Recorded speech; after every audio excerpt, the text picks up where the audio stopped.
Hi hello అందరికీ నమస్కారం అండి. ఇంట్లోనే సమోసా చేయడం ఎలానో చూపిస్తాను చూడండి. మేమైతే 1 కిలో ఆలుగడ్డ తీసుకున్నామండి. ఫస్ట్ ఆలుగడ్డను ఉడకబెట్టి ముందు పొట్టు తీసుకోవాలండి. చూడండి, పొట్టు తీయడం అయిపోయింది. పొట్టు తీసుకున్నాక మొత్తం ఇట్లా కొంచెం క్రష్ చేయాలి.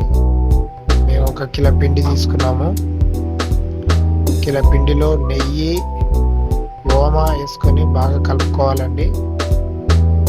ముందు నెయ్యితో కలుపుకున్నాక తర్వాత కొంచెం ఇట్లా అయిన తర్వాత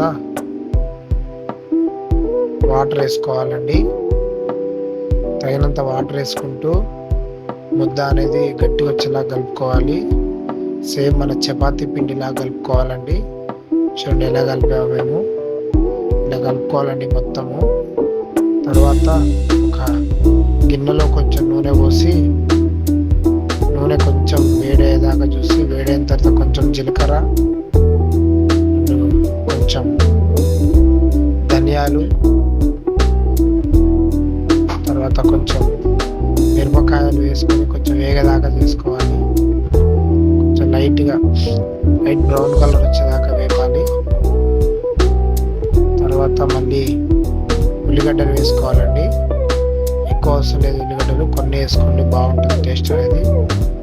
మరీ ఎక్కువ వేసుకుంటే బాగోదండి.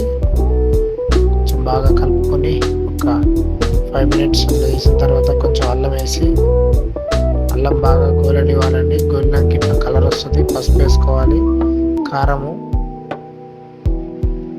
వేసుకున్న తర్వాత కొంచెం కలుపుకొని, తర్వాత బాగా కలుపుకున్న తర్వాత ఇందాక క్రష్ చేసుకున్న ఆలుగడ్డలు మొత్తం వేసుకోవాలండి.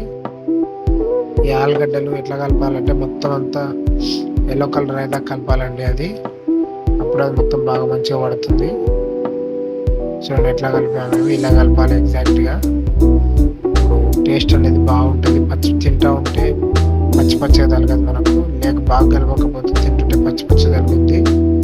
తర్వాత కలిపెట్టుకున్న పూరిని, చపాతీ పిండిని ఇలా చేసుకోవాలండి. రొట్టె మాదిరి కొంచెం చేసుకొని, కొంచెం పొడుగు ఆకారంలో చేసుకొని మనం దాన్ని చూడండి మేము చేస్తున్నాం. ఇలా చేయాలి, పర్ఫెక్ట్గా ఇలా చేయాలి. తర్వాత ఏం చేయాలంటే దాన్ని మధ్యలోకి కట్ చేయాలండి. మధ్యలోకి కట్ చేసుకుంటే మనకు ఒక దాంట్లో 2 అవుతాయండి. మధ్యలో కట్ చేసుకొని 4 సైడ్స్ వాటర్ అందించుకోనండి. చూడండి నేను ఎలా అందిస్తున్నాను వాటర్.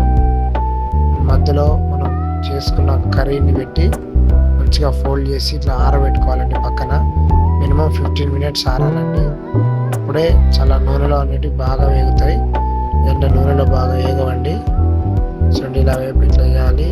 తర్వాత నూనె వేడిన తర్వాత నూనెలో వేసుకొని లైట్ బ్రౌన్ కలర్ వచ్చేలాగా వేపాలండి. పర్ఫెక్ట్గా అవుతుంది లోపల అంతా మంచిగా.